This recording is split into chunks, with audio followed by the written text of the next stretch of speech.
confiança que depositaram no meu trabalho nas apresentações que eles já assistiram.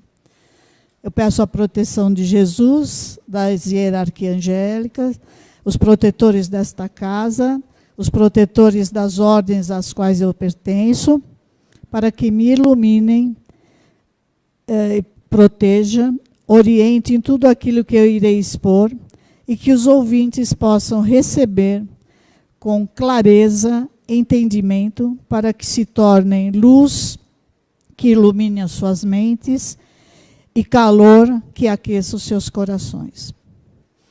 Considero um grande atrevimento da minha parte colocar um nome desse numa palestra, né? Cosmogênese é um assunto árduo, ainda mais numa casa onde a fundadora é uma especialista no assunto. Helena Blavatsky é a obra de 6 volumes, mais a Isis Desvendada, quer dizer, é um atrevimento muito grande. Mas acho que nós devemos começar a expor toda essa teoria que eles denominam oculta, né, secreta. Ela é necessária. Hoje o mundo não existe mais segredo, ele está aberto para tudo. Então, acho que nós temos que começar a entender, a buscar conhecimento nesse assunto para que a gente possa ter uma evolução melhor e que a nossa consciência se abra para que possa todas as hierarquias e nós mesmos estarmos no progresso. Pretendo apresentar uma pequena introdução sobre o assunto, do ponto de vista da antroposofia de Rudolf Steiner. Mesmo porque a cosmogênese não se trata em 1 hora, mas isso em anos de estudo. Um dos pedidos que faço é que não acreditem em tudo aquilo que eu vou falar. Vocês precisam, não pode aceitar, tem que estudar, tem que procurar, tem que pesquisar, para comprovar tudo aquilo que se fala, para acrescentar e para que possam melhorar mesmo. E eu gostei do quadro que está aqui atrás de mim, porque Jesus disse: amai a verdade e a verdade vos libertará. A verdade liberta, também falou Platão. Então, a verdade, ela existe por si só. Ela independe de qualquer opinião, partido ou seita, de modo que devemos procurá-la em toda parte e fazer o possível para merecê-la. Então, não adianta eu querer procurar a verdade, querer estudar, se eu não for merecedora desses conhecimentos. Tanto que muitas vezes você vai para assistir uma palestra, você não consegue, aquele conteúdo ainda não é para você. Então, você precisa merecer em todos os pontos de vista. Mas é uma aquisição que ela exige muito esforço, autodisciplina e força de vontade uma vida inteira. A verdade é como uma roda. Com um único raio, você não constrói uma roda e você não conhece uma roda. É preciso vários raios e também um eixo e uma coroa. Precisamos ver a roda inteira para compreendê-la. E ainda a sua utilidade na prática. Steiner fala que na vida tudo tem 12 pontos de vista. Então, a verdade ela não é única, ela não é maniqueísta, bem e mal, bom e ruim, ela tem 12 pontos de vista. Então, nós vamos tratar aqui sobre um desses pontos. Hoje nós ouvimos notícias que elas são comuns em todas as épocas. Se nós pegarmos jornais velhos, antigos, revistas, nós vamos ver que as notícias são as mesmas. Na época das carroças, quando o carro andava a 20 por hora, o problema era o trânsito. Eles diziam que matavam, as carroças atropelavam as pessoas, não é? Se você vê as catástrofes naturais, elas existem sempre, em todos os pontos. Crise de empregos. Outro dia eu li a mineração numa cidade da Inglaterra, no país de Gales. Depois que cortaram a mineração, a cidade morreu, não houve mais emprego para aquela gente. Então, essas notícias, elas são corriqueiras, elas têm em todas as épocas, elas têm em todas as partes do mundo. E sempre, né, a tecnologia, o materialismo, a industrialização, ela vem sobrepondo a necessidade do homem ao espiritual. Então, o materialismo toma conta de tal ponto, de tal forma que ela esquece o homem. Ela esquece a necessidade espiritual que o ser humano tem. E hoje a tecnologia que deveria ajudar, ela atua de uma forma que às vezes se perde no vulgar, na mentira ou na má utilização da mesma. É o que nós estamos vendo com as redes sociais, que as pessoas estão se viciando, não tendo um conteúdo de profundidade, com raiz, mas coisas passageiras, efêmeras, né? Então, nós temos que saber usar essa tecnologia. Ela é útil, ela é muito cômoda numa comunicação, no momento, no trânsito, todos sabem disso. Para você dar um recado, você chamar alguma coisa, mas precisa saber utilizar essa tecnologia, senão nós vamos nos perder. Para observar e sentir que houve uma grande mudança no comportamento do homem, isso é inevitável. Nós melhoramos muito. Hoje tomamos consciência de muita coisa. Tomamos consciência do respeito às leis, do controle dos recursos naturais, de controlar a água. Nós temos um pouco mais de respeito pelo idoso, pelas crianças, uma preocupação maior com as crianças, pelos deficientes, os especiais, mas isso ainda é uma coisa quase 0,1, porque nós não melhoramos muito em consciência. Essa consciência está muito pequena. Ela é um quase nada. Nós precisamos ter mais consciência de tudo que se passa à nossa volta.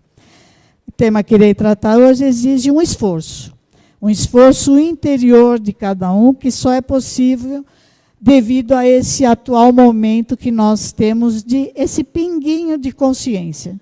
Porque esses assuntos, em outra época, eram secretos, eram ocultos, porque as pessoas não tinham essas condições, não tinham essa condição de consciência, de tomar essa consciência sobre esses assuntos que nós vamos tratar.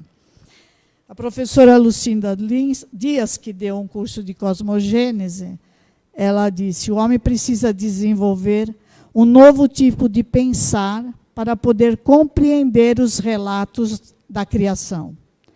Tomar conhecimento das entidades espirituais que atuaram nesse extraordinário evento e como elas ainda continuam atuando, e obter clareza das tarefas que nós, seres humanos, ainda temos diante da evolução. Para esclarecer algumas coisas, os termos que nós vamos usar são conhecidos, mas para evitar qualquer confusão, a palavra cosmos, ela se relaciona à reunião de universo. Jesus já falava, né, na casa de meu pai há várias moradas. Então, há vários sistemas solares. O universo, o cosmos, é composto de vários sistemas solares. O universo é o sistema solar que nós conhecemos. O mundo é o planeta em que nós habitamos. A cosmogênese é a ciência afim da astronomia que trata da constituição, da ordem e da estrutura do universo. A cosmogonia, teorias sobre a origem, a formação e a evolução do universo, ou dos corpos que gravitam no espaço. O conteúdo que iremos tratar já era conhecido na antiguidade, nos centros de mistérios do Oriente, do Egito, da Grécia, esses conteúdos já eram conhecidos. A origem do mundo e da humanidade chegou para nós através da Bíblia, na Gênesis, o primeiro livro da Bíblia, de uma forma metafórica, alegórica. Esses 7 dias da criação representam, se nós formos fazer essas relações, milhões de anos. Então, cada dia da criação são milhões de anos, para que possa passar de um estágio para outro, isso nós vamos verificar daqui a pouco. Depois, através dos estudiosos esotéricos, né, como Helena Blavatsky, na sua Doutrina Secreta, o Henry Derville, a Ciência Secreta, Rudolf Steiner, com a Ciência Oculta, a Crônica do Akasha, a Memória Cósmica, né, do Universo. Outras fontes hoje colaboram para esse nosso estudo, para confirmar, para acrescentar tudo aquilo que eles já estudaram em tempos atrás. Astronomia, arqueologia, biologia, astrofísica, paleontologia, todas essas ciências, elas vieram para colaborar, para acrescentar, para confirmar tudo isso que nós iremos ver agora. Para vocês assim terem uma ideia, o que seria bom, no YouTube ele possui vários vídeos sobre esse assunto. A sugestão seria a potência de 10, do micro ao macrocosmo, os sons do universo que a NASA publica, a NASA tem muito material, o Big Bang, a grande expansão, a grande explosão. Então, são vídeos interessantes de assistir, porque eles complementam tudo isso que nós estamos falando. A cosmogênese nos dá uma visão mais real dessa evolução. Segundo ela, a Terra passou por diversas fases até chegar no ponto em que nós estamos. Antes de se tornar Terra, esse corpo celeste que habitamos teve outras 3 formações. E ainda terá mais 3 para o futuro. Então, para compreender os conteúdos da ciência espiritual ou da ciência oculta, é necessário colocar em movimento, então, o nosso corpo todo, a nossa mente, a nossa atenção, a entidade humana inteira. E aí Steiner fala, e quem reflete, mesmo que só um pouco, e repara no processo que se desenvolve dentro da nossa alma, quando nós nos aproximamos de algum tipo de conhecimento, perceberá através da sua própria experiência que todo caminho sadio para o saber tem seu ponto de partida invariavelmente na admiração, no maravilhar-se com alguma coisa. Então, nós precisamos ter esse gosto, essa veneração pelo conhecimento, essa admiração pelo planeta que nós vivemos e pelos astros que nós conhecemos, para que a gente possa entrar com esse conhecimento pleno. Nesse contexto, a gente vai ver o que significa ser o homem, né? Então, significa possuir, dentro dessa visão, um corpo físico, um corpo astral, um corpo etérico, um corpo astral e o portador do eu. Esse é o homem que nós conhecemos hoje. Na realidade, esses corpos tiveram que ser preparados muito, muito antes. Nós não chegamos prontos aqui. Essa preparação possui uma íntima relação com a evolução planetária da Terra. Elas teriam germes, né? A imagem que nós temos, vocês têm que imaginar, simploriamente, uma semente. Quando eu vejo uma semente lá da minha pitangueira, que de repente ela cai em outro vaso ou em outra terra, e depois de um tempo ela começa a brotar, e daquela semente sai um caule, uma folhinha, 2 folhas, aquilo vai crescendo. Como que a natureza pode dividir? Eu já fico admirada disso. Como que a natureza pode dividir as cores para os galhos, para os ramos, para a raiz, e depois tornar aquele formato de folha verde, né? Verde mais forte, quando ficam velhas, verdes mais claras, e depois se transformar ainda, penduradinha num galinho, aquela pitanga, toda trabalhada, toda desenhada. Então eu fico aquilo, falo, qual é a natureza, né? Qual é o homem que é capaz de criar uma coisa dessa? E separar aquilo em cores. E ainda dentro daquela fruta, outra semente que vai poder gerar outras tantas. E aquela árvore de uma semente vai dar centenas dela, milhares de pitangas. Então, isso é uma coisa que a gente tem que imaginar nessa cosmogênese, de como aquilo foi criado para poder isso se desenvolver. O germe, né? O primeiro. E aí, na teosofia, a imagem é do ovo, né? A célula, né? A menor célula seria o ovo. Então, essa é a imagem. Começa de um ovo para a mesma coisa. Como que de um ovo, com aqueles elementos todos, de repente sai um animal. Uma tartaruga, que tem um casco duro, por exemplo, né? Então, se você ficar imaginando isso é de uma admiração, para mim, pelo menos, é de uma admiração e fico grata pela natureza de me mostrar tudo isso. E assim se formou a entidade humana que foi evoluindo durante essas etapas evolutivas. Então, agora nós vamos ver aqui o que nós temos. A Terra passou por 3 encarnações. É só equilibrar.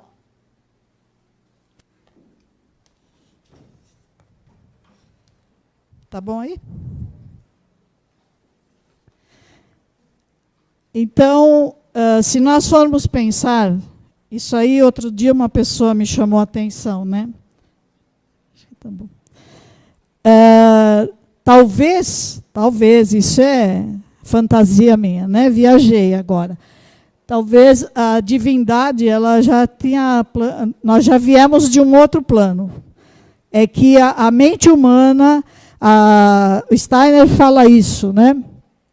Que nós vamos tomar conhecimento disso, mas a nossa mente não chega a compreender tudo isso. Além disso daí, já é demais para nós. E o vocabulário que nós vamos usar. Porque não existe palavras no mundo terreno, na nossa linguagem, no português ou em qualquer outra língua, que possa expressar algo espiritual. Então, seria muito difícil. Então, nós vamos tentar fazer isso, né? Então, ela passou por 3 etapas planetárias. A Terra, a encarnação da Terra. Também não podemos confundir com os astros que nós conhecemos hoje. Esses nomes são daquela época. O antigo Saturno, depois o antigo Sol, a antiga Lua, e nós estamos na Terra atual. E mais para frente nós teremos que evoluir, e toda a hierarquia precisa evoluir também. Então, nós vamos passar para a 5ª encarnação, Júpiter, a 6ª, Vênus, e a 7ª, Vulcano. E entre uma etapa de evolução de cada um desses mundos, né, nós temos um pralaya. Um pralaya seria um sono cósmico. Ou nós podemos dizer, quando você vive o dia inteiro, à noite você deita, você dorme. Faz de conta, a ideia seria semelhante que nós estaríamos também passando por um pralaya toda noite que dormimos. Mas esse dormir não significa que você não fez nada no plano espiritual. A mesma coisa esse pralaya. Não significa que não houve nada. Nesse período, a espiritualidade trabalhou para transformar em outras substâncias e outras formas. E você renascer num outro mundo diferente. E não há vocabulário, já falei, né? A necessidade da evolução leva a divindade a ter uma ideia, um ideal. Deus teve um ideal, vou criar um homem, e para ele criar esse homem, ele não pode fazer, eu faço a relação também, ele não podia fazer isso sozinho. Ele é poderoso, não há dúvida. Mas, como nós queremos construir uma casa, vou trazer essa imagem. Eu tenho uma ideia. eu quero construir uma casa, mas o que eu tenho que fazer? Tenho que procurar um engenheiro, um arquiteto, o pedreiro, o encanador, o eletricista. Olha quantas pessoas, né, eu preciso movimentar para colocar em prática essa minha ideia. E foi isso, acredito eu, né, que Deus pensou. Vou chamar aqueles que poderão me ajudar. E aí o que ele faz? Ele pede para a primeira hierarquia, porque todos os anjos, os arcanjos de todas as hierarquias, eles também precisam de evolução. E eles só evoluem se nós evoluirmos. Então, todos eles precisam de evolução. E aí ele chama os anjos da primeira hierarquia, que são os serafins, os querubins e os tronos, para ajudá-lo nessa construção. Aqui, no caso, os nomes serafins, querubins e tronos, eles terminam em IM, né? São oriundos do hebraico.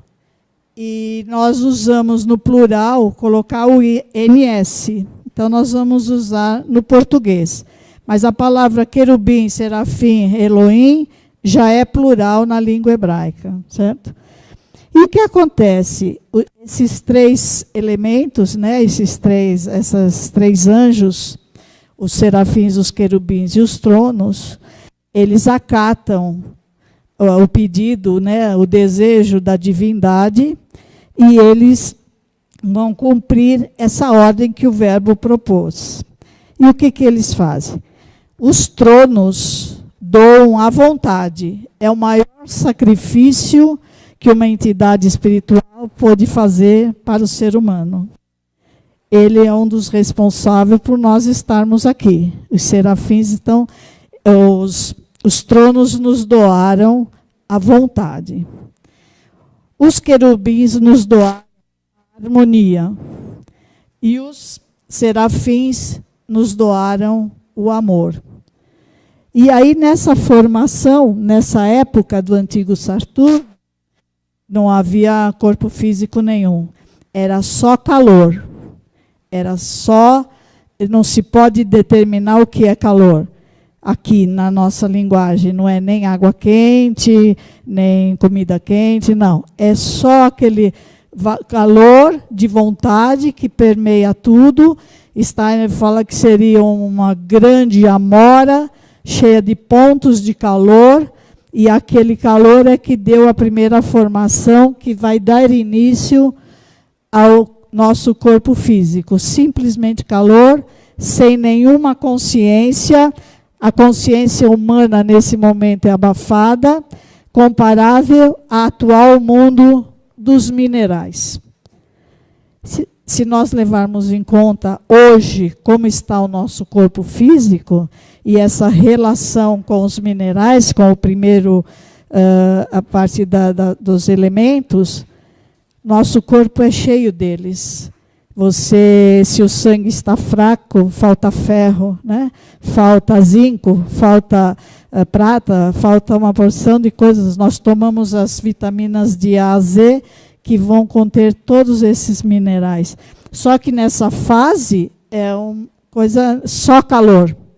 Nada disso. Está sendo preparado todo o nosso corpo físico através do calor.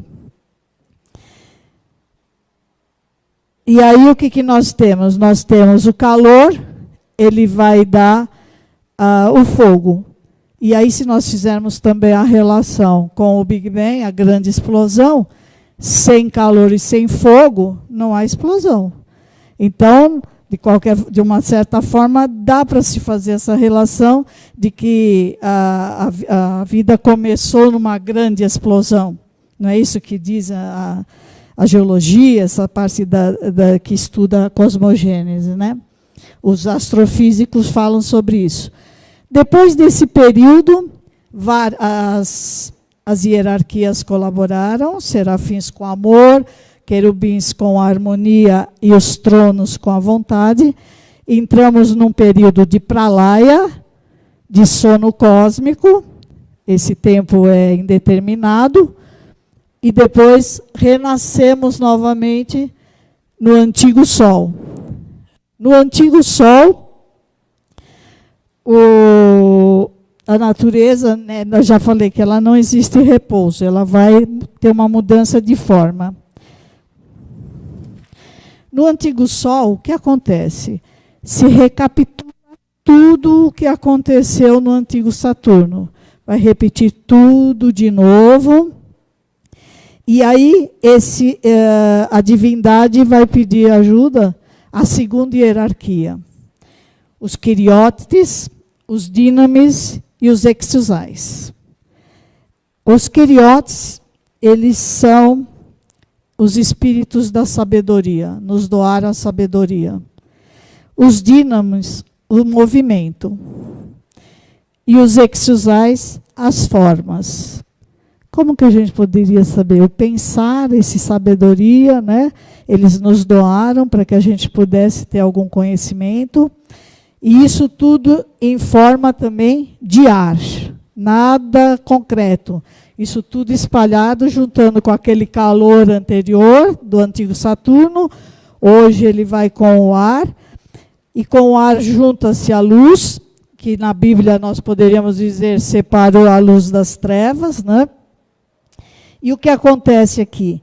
O movimento, os dínamos que nos deram os movimentos. Lá teve o germe, o princípio de tudo que nós conhecemos no nosso organismo. A circulação do sangue, a respiração, a digestão, tudo que está em movimento no nosso corpo que nós nem tomamos conhecimento.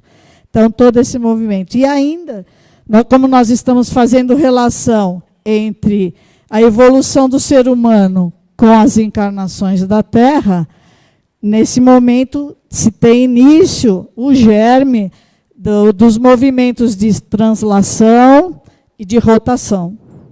Então, tudo que é movimento nos foi dado pelos Dínamis. E os Exusais, as formas. E aqui vai entrar também as formas das plantas, as formas dos órgãos, o coração, os rins, isso tudo em forma de germes, né, de semente, de coisas muito minúsculas.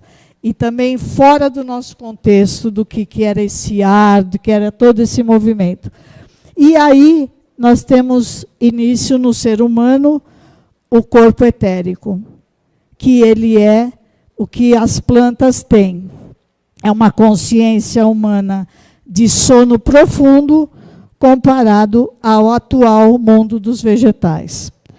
E aí a sabedoria nos deu a luz, o elemento aqui que aparece é o ar, o início do corpo etérico do homem e os vegetais. E aí nós entramos num pralaya, num sono cósmico, para uma nova mudança de espiritualização, de substância e de forma.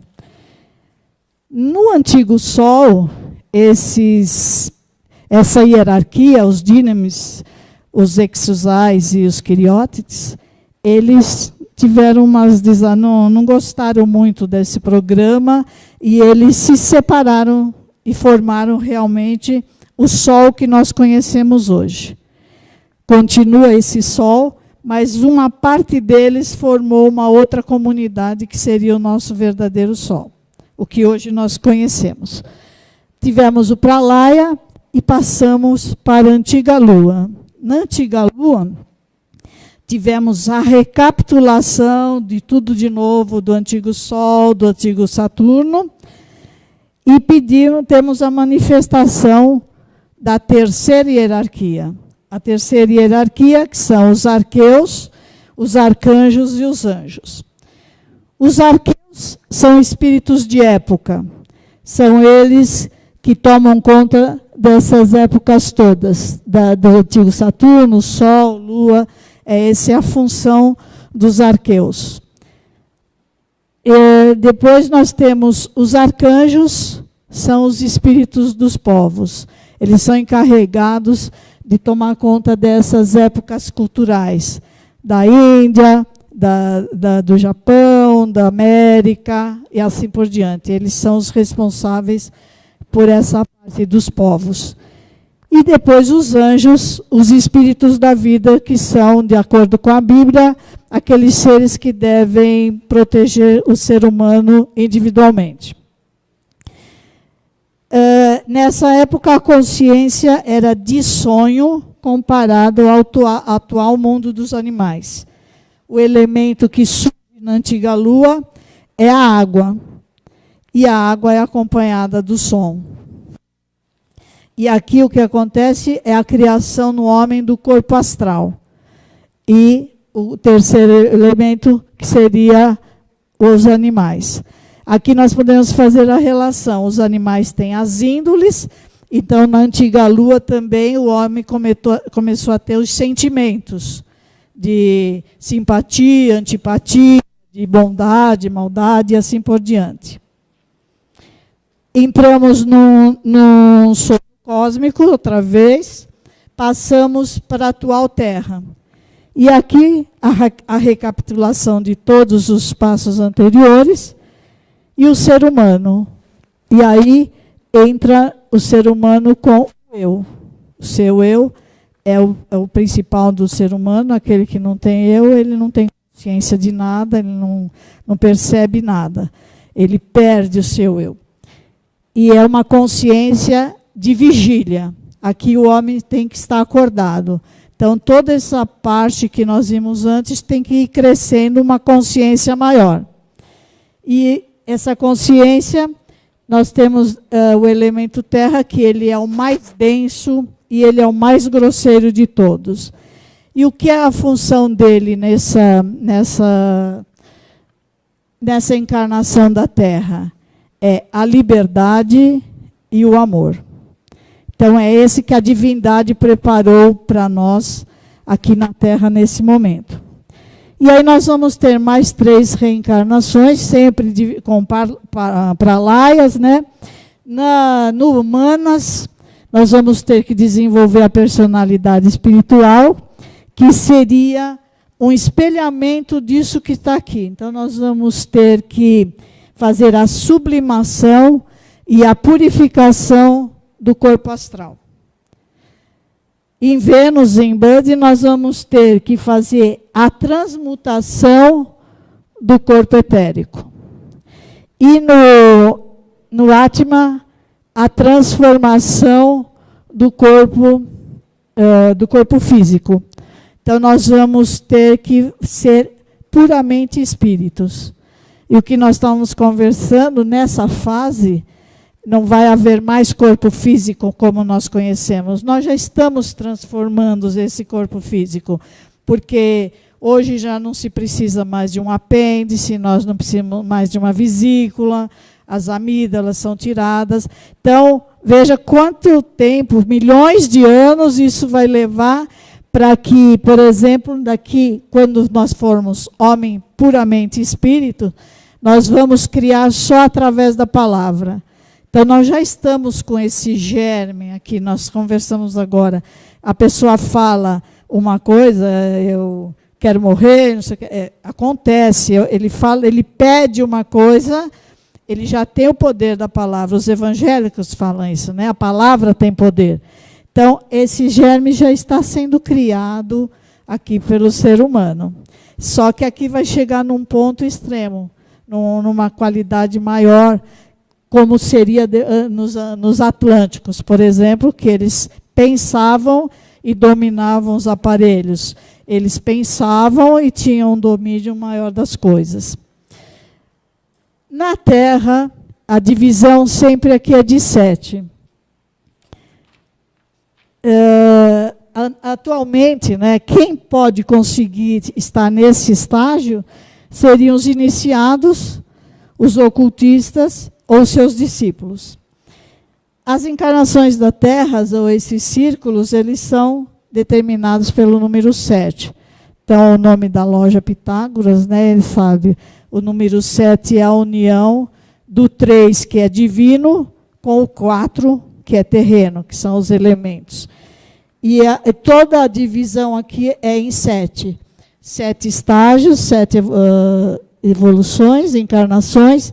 Aqui nós tivemos 7 épocas, a época polar, a época hiperbórea, a Lemúria, a Atlântica, a pós-atlântica, né? Na Lemúria aconteceu um fato extraordinário, né? As hierarquias todas, elas se revoltaram porque elas não admitiram que a divindade quisesse fazer o que pretendia com o homem, essa liberdade e esse amor. Porque as hierarquias, por mais inteligentes que elas sejam, e elas são de uma sabedoria infinita, elas não têm liberdade. Elas cumprem ordens, diferente do homem. Então, o que aconteceu? Aqui na Terra, nós entramos com o livre-arbítrio. E aí as entidades não gostaram. E aí eles se revoltaram, e aí surgem os elementos que nós chamamos malignos, Lúcifer, Ahriman, né? Eles se revoltaram contra a divindade. Mas o restante das hierarquias continuaram nos atendendo e continuam nos atendendo até hoje. Aqui nessa fase, o ponto principal, em cada época, nessa tem um livro chamado Os Grandes Iniciados, em cada fase da Índia, da Pérsia, ele traz um ser iluminado, um iniciado, né? Rama, Krishna, Moisés, Hermes, no Egito. Na greco-romana tivemos tantos, Platão, Sócrates, Pitágoras, que eram homens inteligentíssimos, e na época atual, a figura que aparece é a do Cristo. Cristo é uma figura tão importante que ele marcou a época, tanto que aqui fala, antes dele e depois dele, antes de Cristo e depois de Cristo. E essa é uma figura que nós depois devemos estudar com mais cuidado, qual é a função e o que o ser humano tem que ter em relação a esse ser Cristo. Tira aqui para mim. Então, nós vamos ver no ser humano, isso, gente, é uma coisa muito simplória. Dá o pequeno. Dá o pequeno. Ele está sendo dado... Tira. Segura. Muito pequeno isso para nós. Mas para nós termos uma ideia... Faça a mão. As forças, elas atuam, continuam atuando no ser humano durante os setênios. O Steiner também divide a vida humana em setênios. Então, a vida nossa é dividida de 7, 14, 21, 28, tal, até 63, até o que for mais. Para nós termos uma ideia, que eu falei no começo, elas atuaram na nossa formação, as hierarquias atuaram na nossa formação, e elas continuam atuando na nossa vida. Então, para as crianças, para os anjos, atuam dos 0 aos 7 anos, né? Depois os arcanjos e os arqueus. Então, nessa primeira fase de crescimento do ser humano, o ser humano tem que ter de 0 aos 7, nós temos que passar para a criança que o mundo é bom, dos 7 ao 14 que o mundo é belo, através das artes, e do 14 ao 21 que o mundo é verdadeiro. Estamos longe de ensinar isso para as nossas crianças, né? Então, nessa aqui, a terceira hierarquia protege. Até os 21 anos, até o ser adulto, a primeira hierarquia protege. Anjo, arcanjos e arqueus. Depois, dos 21 aos 35, dos 14 aos 35 anos, a segunda hierarquia protege. Os exusais, os dínamis e os quiriótides. Eles dão essa proteção para o ser humano. Dos 28, há um entroncamento, né, entre eles. Dos 28 aos 49, a primeira hierarquia nos protege. Então, os serafins, os querubins e os tronos. A partir dessa idade, você já está amadurecido, então, agora na minha idade e na grande parte aqui, nós temos que ir em busca dessas hierarquias. Tá?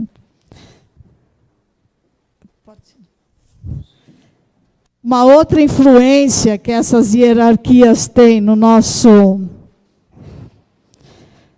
na nossa vida, né?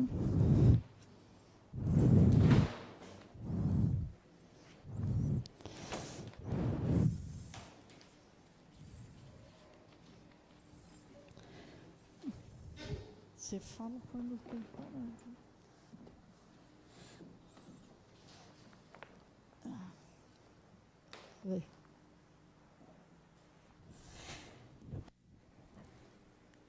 Forças que atuam equilibrando o ser humano durante o ano. Né?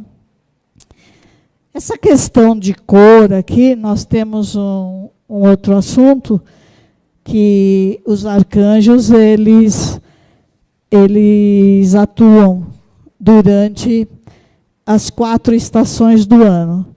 E também essas 4 estações do ano, elas combinam com as festas cristãs.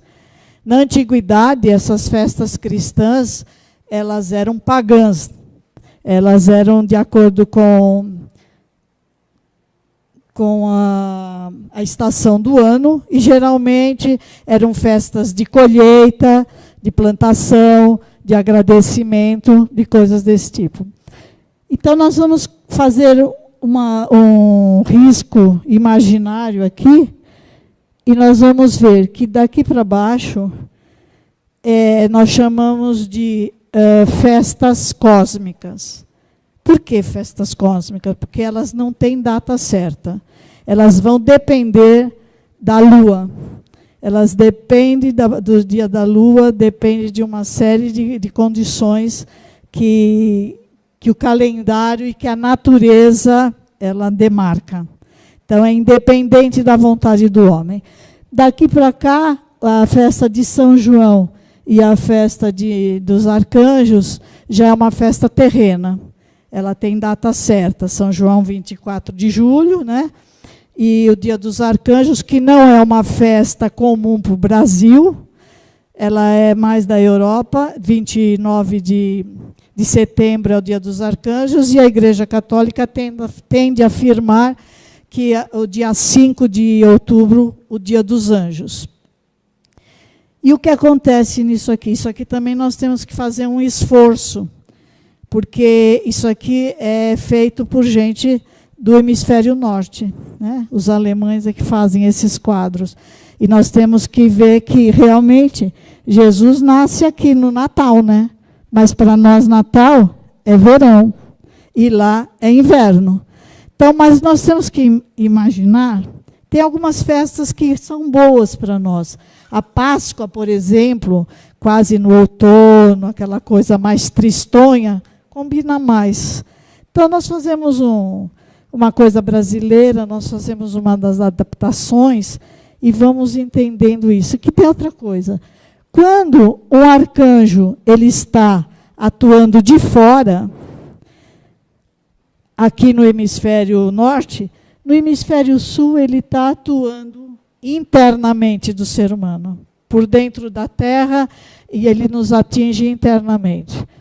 Então, o que acontece? Gabriel, nós sabemos, é o arcanjo da Anunciação, ele aparece anunciando a Isabel, que vai ser mãe mesmo depois de velha, anuncia a Nossa Senhora, que será mãe, e ele tem esse olhar suave e amoroso. E o que é aqui? Começamos agora, dia 26 de novembro, o Advento. O Advento é a preparação, 4 domingos antes do Natal. A Igreja Católica já está começando o ano eclesiástico. Então, ele vai fazer o Natal. E o que esse Gabriel ele faz? Faz com que a gente se internalize, que nós nos espiritualizemos. É isso que ele pede para nós nesse movimento, certo? Depois nós vamos ter aqui no hemisfério, na primavera, né, lá da coisa, isso aqui vai passando. Nós vamos ter o Natal, Advento, Natal. Depois nós temos Epifania, que é o período que vai até 6 de janeiro, que na antroposofia se fala de 12 noites santas, que vai do Natal, do dia 24 de dezembro até 6 de janeiro. São 12 noites especialíssimas, que essas hierarquias estão atuando com toda a força. Aí nós vamos chegar na Quaresma, até chegarmos à Páscoa, a morte e ressurreição de Cristo. Depois tem as outras festas, a Assunção, até chegarmos em Pentecostes. Então, são festas religiosas de muita importância para o calendário cristão e para a gente compreender aquele mistério do Gólgota, certo? Aqui, o que o Rafael faz? Rafael, o arcanjo da cura. Ele aparece em Tobias, que ele prepara um unguento para que ele leve para o pai, para ele melhorar da cegueira que ele ficou cego. Então, Rafael, ele é o representante da saúde. Ele é o que dá força curativa, regeneradora, as forças vitais para o homem. Uriel tem esse olhar sério, observador. Ele anda com um livro, né, uma lanterna. Ele e Micael são 2 guardiões. Quando nós desencarnarmos em algum desses portais, esses arcanjos estarão para nos receber e para que nós tomemos consciência do que fizemos de bom ou de ruim nessa encarnação. Ele tem um olhar sério e observador. Ele também traz essa luz da sabedoria cósmica e a consciência espiritual para o ser humano. Micael, então, foi o que nós acabamos, ele tem um olhar determinado, indicador, ativo e positivo. E Miguel é o anjo que nos traz força e coragem. Ele fala isso na Bíblia. Em Daniel vai pedir ajuda, ele tem que ir lá para os leões, né, enfrentar os leões, e Miguel fala: homem, vá, crie força e coragem. Então, Miguel, ele é representado por pedras como a hematita, que é a que tem ferro. Nessa época, no hemisfério norte, existem as chuvas de meteoritos, que são os ferros que caem na Terra. Quando nós não temos fraqueza, nós precisamos que o nosso sangue melhore, nós temos que tomar o ferro, e Micael é esse elemento que está sempre atuando. Essas cores, elas são importantes, mas eu vejo essas pétalas como se fosse a hélice do ventilador. Então, esses arcanjos, esses seres espirituais de tanta grandeza, eles estão aqui à nossa disposição, girando naquele momento que precisa. Você pode estar precisando de força, de ação em plena Páscoa, né? Você pode precisar de saúde em pleno São João. Então, essas energias estão atuando sobre nós a todo momento. Tem mais?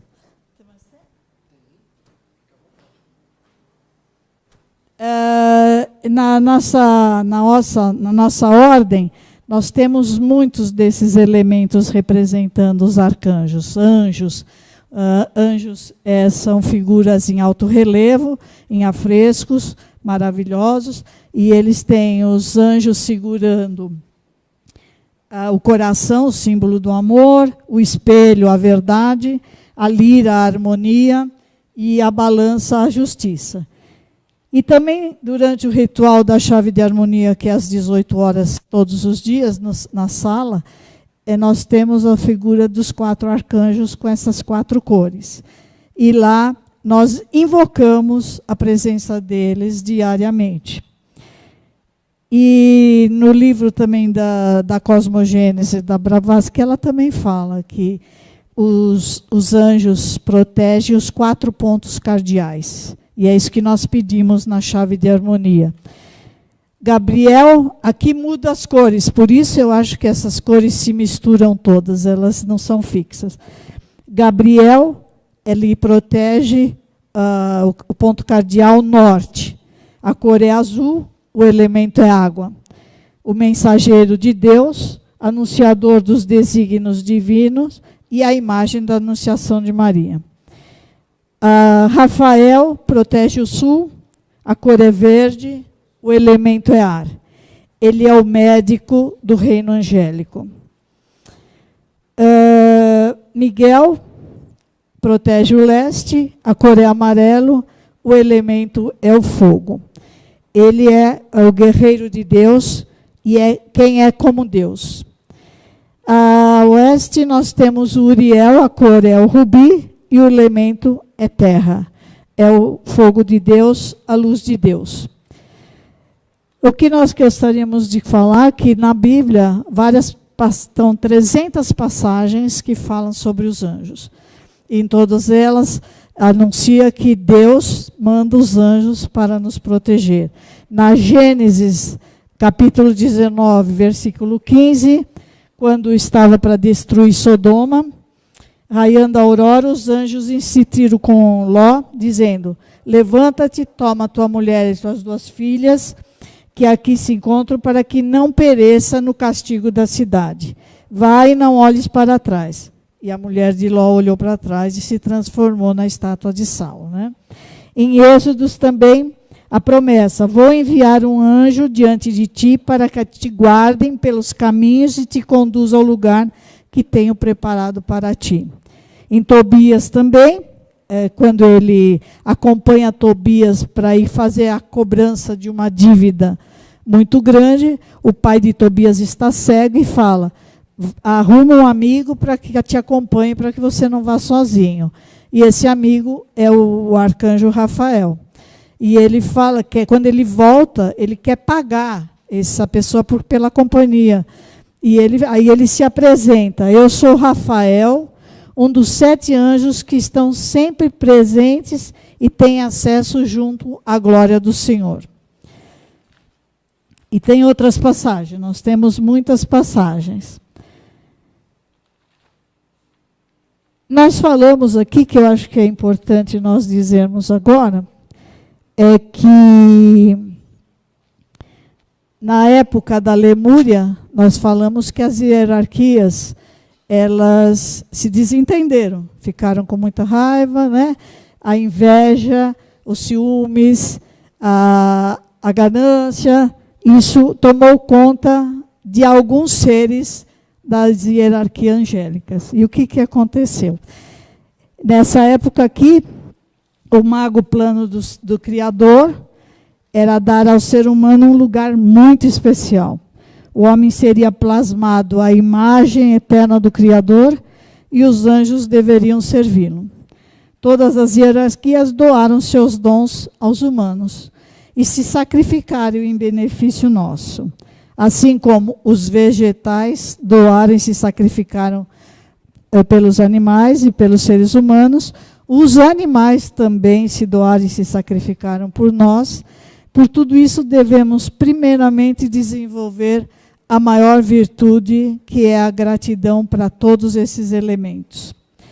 Pelo sol, pela lua, as estrelas, as plantas, animais, pelos encontros, pelas oportunidades, pela dúvida, pelas forças negativas que nos impulsionam para a evolução e para buscarmos as respostas de que necessitamos. Então, nessa recapitulação da antiga lua, houve essa queda dos seres espirituais, que nós chamamos de a queda dos anjos, e que na Igreja Católica seria a perda do paraíso, porque até aquela época os seres humanos viviam, Deus estava ali comandando, tudo estava perfeito, não tinha problema nenhum. Mas com a queda dos anjos, os seres luciféricos ocorreu na Lemúria. E aí o que eles resolveram? Prejudicar o ser humano, eles não poderiam mais estar atuando dessa forma. E aí são considerados, nessa descida, eles nós vivíamos na presença de Deus, né? Estávamos muito tranquilos. Mas o que aconteceu? Nasceu uma consciência mais clara, que a gente fala que como o fruto do paraíso, né? A criação fala sobre isso. Mas foi essa revolução dentro da hierarquia que não ficou contente com a criação de Deus. E houve uma desorganização.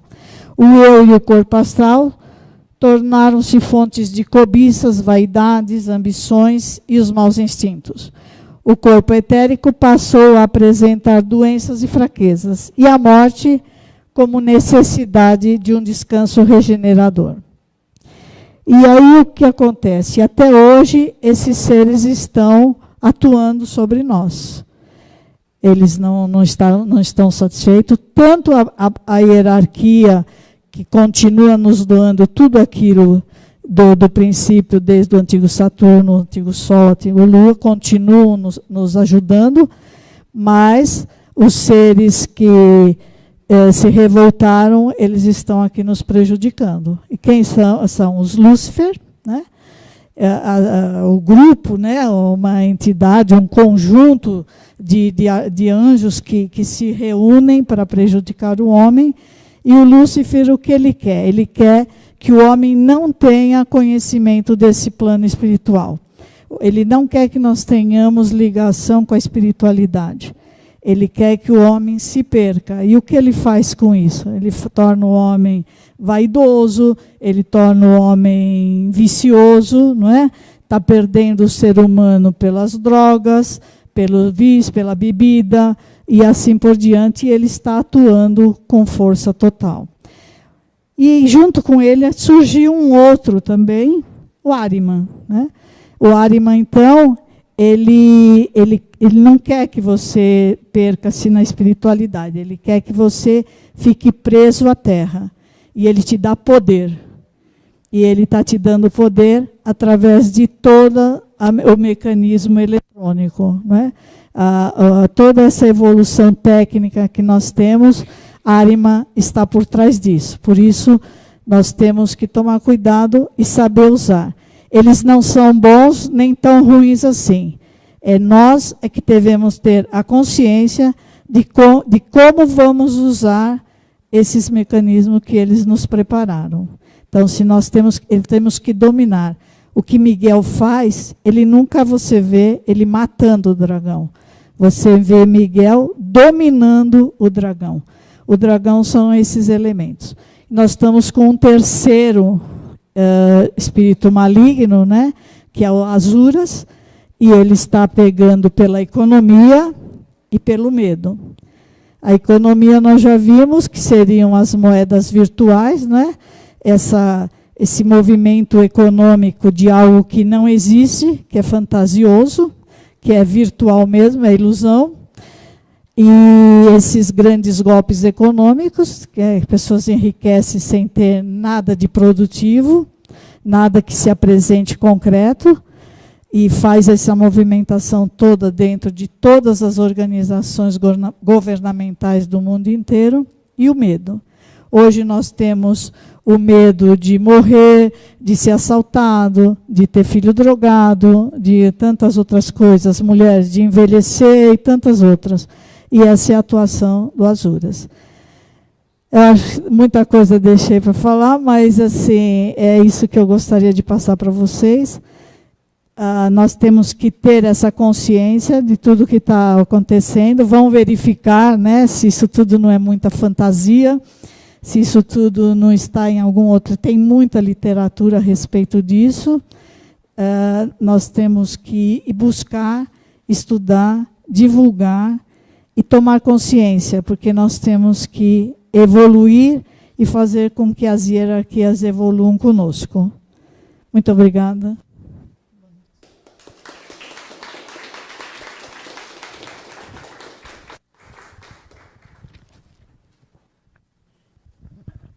Temos tempo para perguntas ainda. Quem gostaria de fazer?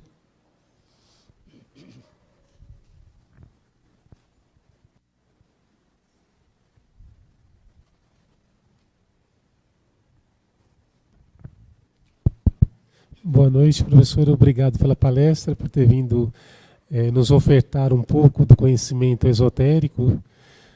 E Eu não vou fazer uma pergunta, eu vou fazer só uma colocação que seja uma colaboração junto ao que a palestra, né, nos passou, né? A senhora comentou sobre Lúcifer, e nós sabemos que no mundo ocidental cristão, Lúcifer é sempre visto como o anjo do mal.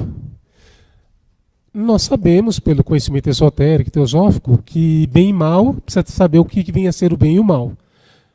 E aí está o perigo, porque geralmente nós vemos pessoas achando que então não tem o mal. São pessoas que vão chegando perto de instituições teosóficas e esotéricas, que têm um conhecimento mais profundo, que é a raiz de todas as religiões, e aí começa a ver só um pouquinho aqui, um pouquinho ali, e sai por aí achando que, então não, não existe o mal, isso é só uma questão de extremos de energia, positivo e negativo. Mas o mal existe sim. As religiões falam sobre o mal.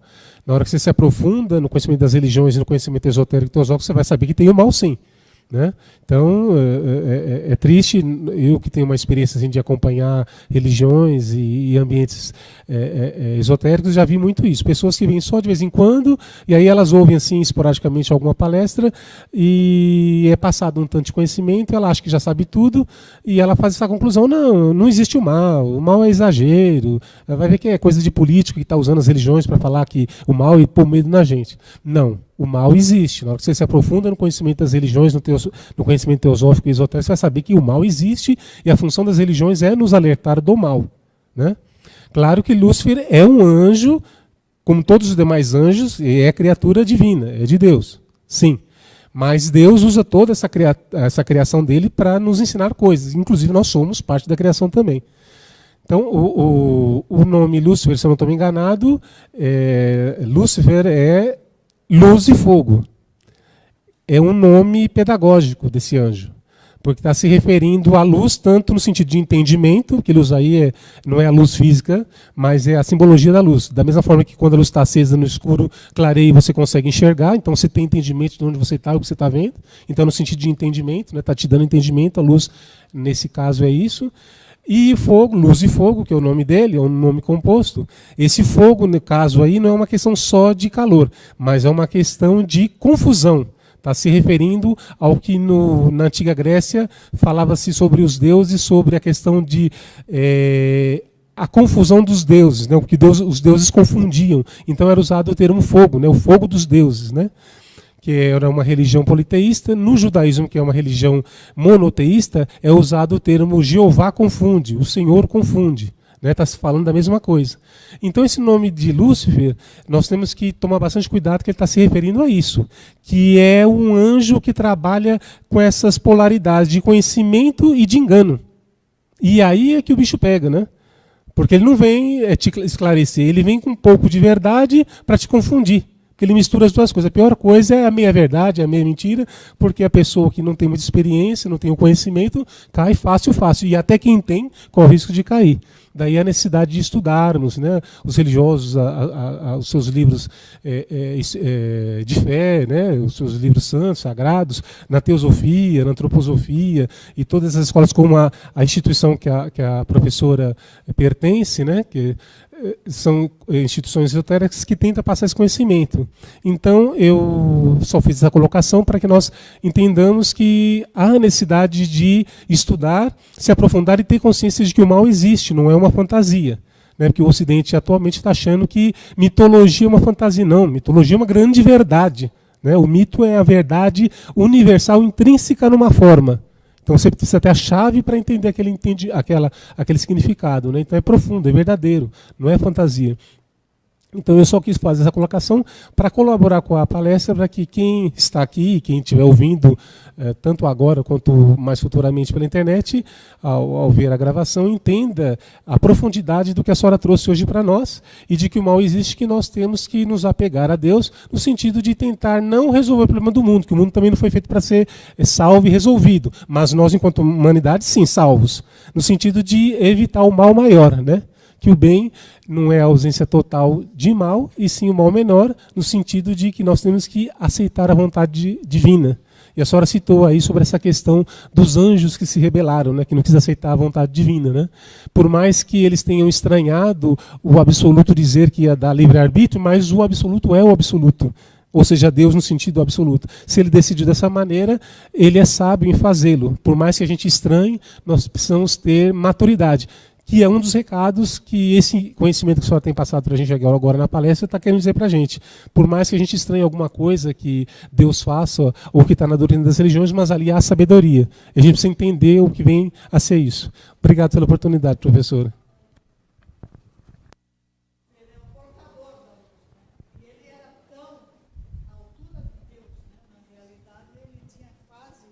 Abaixo de Deus era Lúcifer, né? Lúcifer é o portador da luz. E o importante é assim, nós realmente vou completar o que você falou. Nós não estamos aqui para abandonar o Lúcifer, não. Nós temos que progredir, que evoluir, nos tornarmos homens muito conscientes, para que ele possa ser redimido e ele possa voltar a continuar a evolução dele como um ser de luz, como um ser da categoria que ele era. Então, vai depender de nós, dessa nossa consciência, desse nosso trabalho individual, de você não vê-lo tanto como aquele ser, só ele é mau, mas você não o sacrificar mais ainda, mas você trabalhar para que ele possa ser redimido através do nosso modelo, da nossa conduta perfeita, da nossa vida regrada, de todo o nosso comportamento moral, ético que nós precisamos. Nós vamos redimir esses espíritos negativos. A mesma coisa, Ariman, dizer que a tecnologia não é boa é uma ilusão. O automóvel, a eletricidade, tudo isso, mas nós temos que ter esse controle, esse equilíbrio do que nós vamos fazer com todo esse conhecimento que nós temos, né? E redimi-los, para que eles possam evoluir e continuar a evolução em nós também. Certo?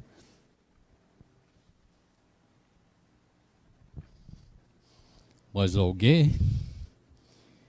O César falou por todo mundo. Outra coisa, né? Se nós olharmos a mitologia, na época da Lemúria, naqueles tempos, nós vemos em filmes de crianças, né, os animais alados, seres humanos alados, como ele falou, está na mitologia, mas eles tinham esses poderes naquela época. Então, a mitologia, ela traz um fundo de verdade. Todas aquelas histórias, elas têm um fundo de verdade. E temos que lembrar ainda que todas essas épocas, elas caíram, tiveram os seus dilúvios, tiveram as suas inundações, como a Atlântida desapareceu, a Lemúria também. Por quê? Porque os homens não trabalharam direito. Foram homens que se tornaram maus, que tiveram mau comportamento, que não obedeceram às leis divinas, né? Não tiveram essa espiritualidade, então eles foram como que castigados. Em Sodoma, como Ló fez, Deus consegue libertar um grupo. Então ele sempre separa um grupo. Noé foi separado em grupo através do barco com seus animais e com a sua família. Na Atlântida, ele separou também. Alguns grupos, a história fala isso, né? Alguns grupos foram para o Egito, outros grupos foram para a América, para o México e assim por diante, a Islândia. Então, a divindade, segundo Faber d'Olivier, fala que a gente não precisa se preocupar muito, porque a divindade, ela tem a providência, sempre vai nos ajudar. Dá tempo ainda? Alguém quer fazer mais alguma pergunta?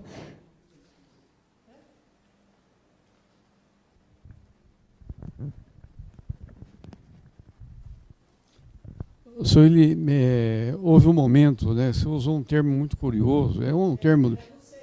Não, é do inverno para a primavera, é um termo, epifâmia. Eu queria que você esclarecesse, que é muito curioso, né?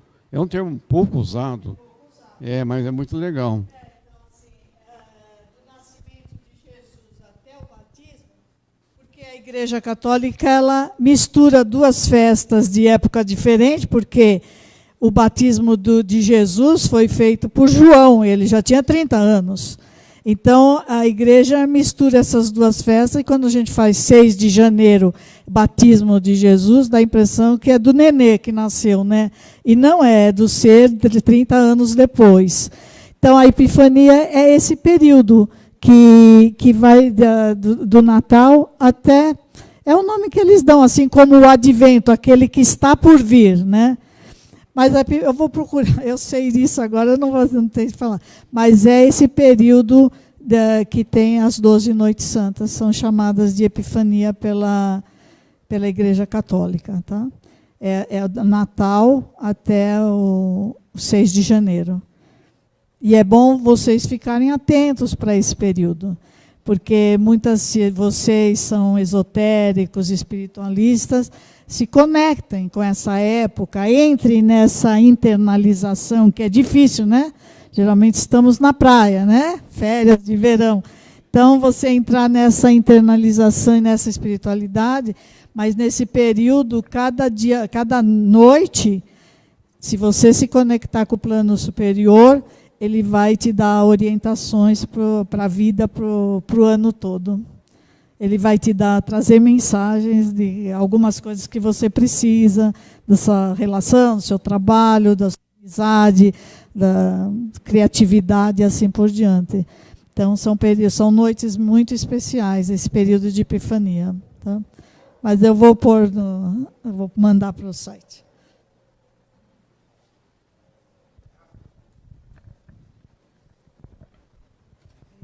Então, boa noite, professora. Então, a respeito ele citou sobre Lúcifer, isso aí é um assunto muito contundente. Merece cada pessoa aqui, após a palestra, estudar sobre isso. Porque a própria teosofia, ela tem a revista Lúcifer.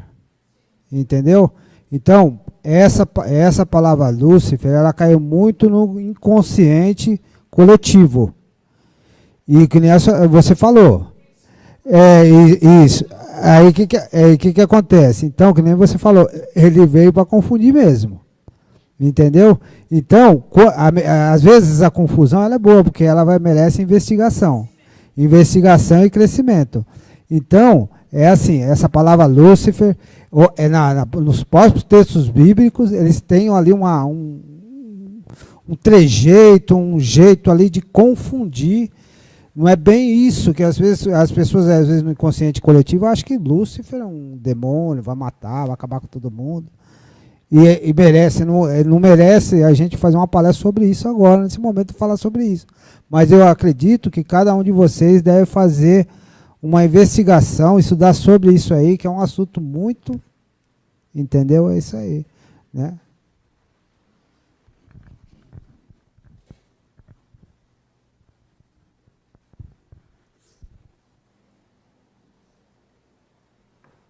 Como eu falei aqui, tudo tem vários pontos de vista, né?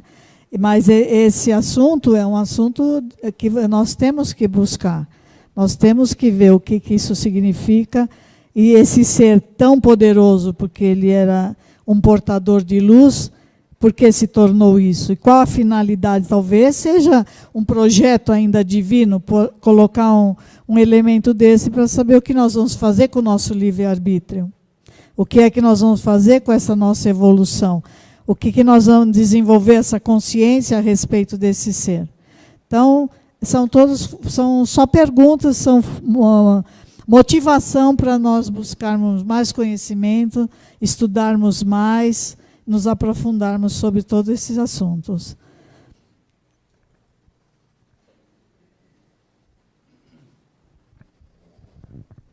Tudo bem? Mais alguma pergunta? Bom, eu queria agradecer então a Sueli Fernandes por essa palestra bastante esclarecedora, didática, pedagógica, profunda, e colocar a loja à disposição, mesmo porque nós temos membros que também frequentam o círculo esotérico, e fazer uma aproximação cada vez maior. Muito obrigado. Queria deixar um convite para semana que vem na sexta-feira. A palestra vai ser sobre a ilusão de buscar sucesso e felicidade.